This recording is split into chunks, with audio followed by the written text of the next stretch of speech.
Assalamu alaikum warahmatullahi ta'ala wa barakatuhu masu bibiyan wannan channel tamu mai suna da Sardauna. Barkanmu da sake saduwa da ku a wannan shiri namu na ƙwallon ƙafa. Da fatan kuna cikin ƙoshin lafiya.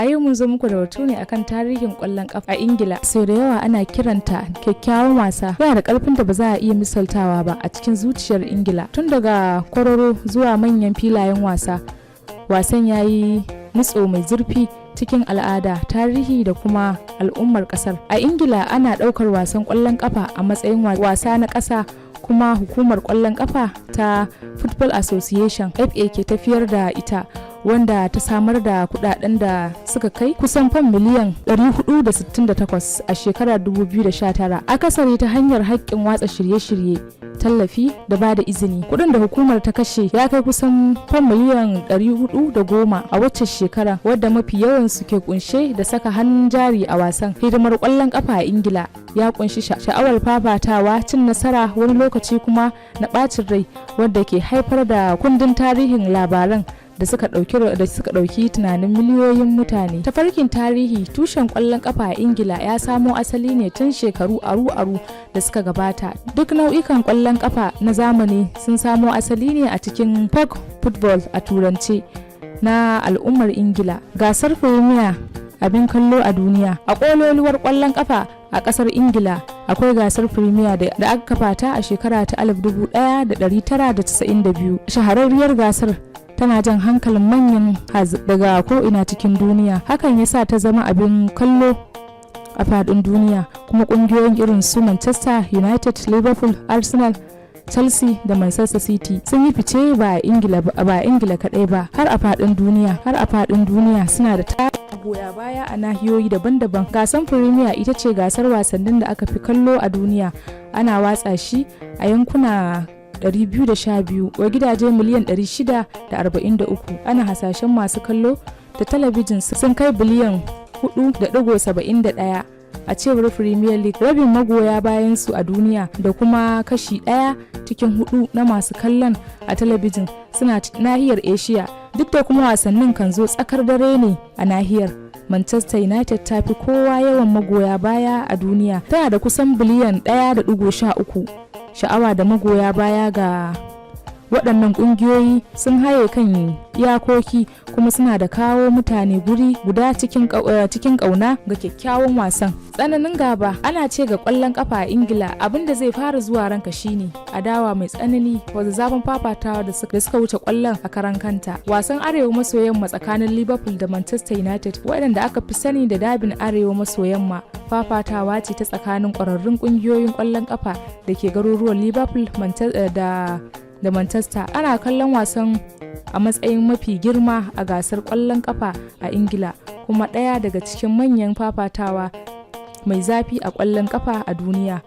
Wasan da ake yi tsakanin Arsenal da Tottenham a arewacin London shi ma wani misali ne na fafatawa mai zafi, inda Arsenal ta yi nasara a wasanni 81 yayin da Tottenham ta yi nasara a wasanni 61. Shi kuma Merseyside derby tsakanin Liverpool da kuma Everton ita ce derby mafi dadewa a Ingila, wanda ake ci gaba da buga shi tun da aka fara a shekara ta 1962. Waɗannan wasannin suna haifar da zazzafan jimami a tsakanin magoya baya, haɗin kai wajen nuna goyon baya ga ƙungiyoyi, nishaɗi na ƙwallon wanda ya wuce wasa. Al'adun magoya baya galibi ana kiransu da mutum na 12. Suna taka rawar gani a filin ƙwallon ƙafa, musamman a Ingila.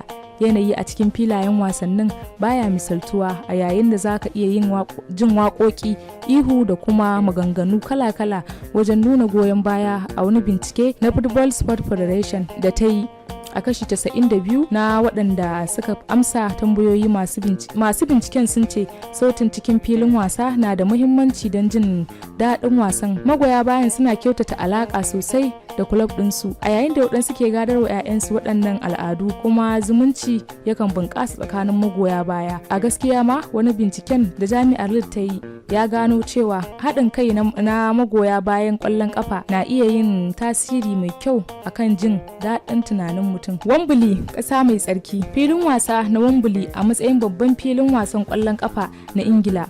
Wembley na tattare da tarihi tun daga shekara ta 1993. Filin wasan ya ga lokuta masu yawa na tarihi, kamar nasarar cin kofin duniya ta FIFA a shekara ta 1966 da Ingila ta yi. Asalin filin wasa na Wembley an san shi a filin wasa na Empire, kuma fadar Birtaniya ta gina shi don talla a shekara ta 1924. An rushe shi a shekara ta 2003, kuma an sake gina shi tare da buɗe sabon filin wasa na Wembley a shekara ta 2007. Filin yana da damar ɗiban mutane 90,000, wanda ya mai da shi filin wasa mafi girma a Birtaniya. Wembley na ci gaba karɓar bakuncin manyan wasanni na cikin gida da na ƙasa da ƙasa, wanda ke kunshe da darajar ƙwallon ƙafa da muhimmancinsa a cikin al'umma. Wasu daga cikin fitattun abubuwan da suka faru a Wembley sun haɗe da wasannin Olympic na 1948 da wasannin ƙarshe na cin kofin duniya ta 1966, wasan ƙarshe na gasar cin kofin zakarun nahiyar Turai ta 2011 da 2013, da kuma da yawan wasannin ƙarshe na cin kofin FA da kuma wasan ƙarshe na gasar zakarun nahiyar Turai na wannan shekaran. Tasirin ƙwallon ƙafa ga al'ummar Ingila ya wuce filin wasa, tana haɗa kan al'ummomi daban-daban, daidaita rarrabuwar kawuka da kuma sa shauki ga mutane masu kowane irin shekaru. Shirye-shiryen wasanni daga tushe, makarantun matasa 'yan wasa da sadakoki suna jaddada rawar da ƙwallon ƙafa ke takawa wajen haɓaka haɗa kai, aiki tare da ci gaban ɗan adam. Shirin taimako al'umma na Premier, alal misali, ya kashe sama da £1 biliyan da kyawawan dalilai tun lokacin da aka kafa shi a cikin shekara ta 1992.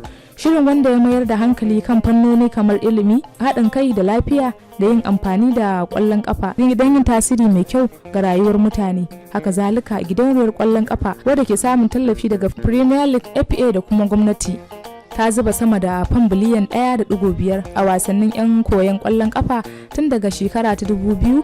A wannan yunkurin sun nuna aniyar ƙwallon ƙafa ta yin tasiri mai kyau ga al'umma da inganta rayuwar jama'a a faɗin ƙasar. A ƙarshe, ƙwallon ƙafa ta Ingila ya wuce wasa kawai, shaida ce ta tarihi, al'ada da sha'awar al'umma, tun daga tushen tarihi zuwa gasar Premier ta zamani, fafatawa mai tsanani, halayen magoya baya da kuma faffaɗan tasiri. Ƙwallon ƙafa tana sanar da labari wanda ya dace da ra'ayin miliyoyi.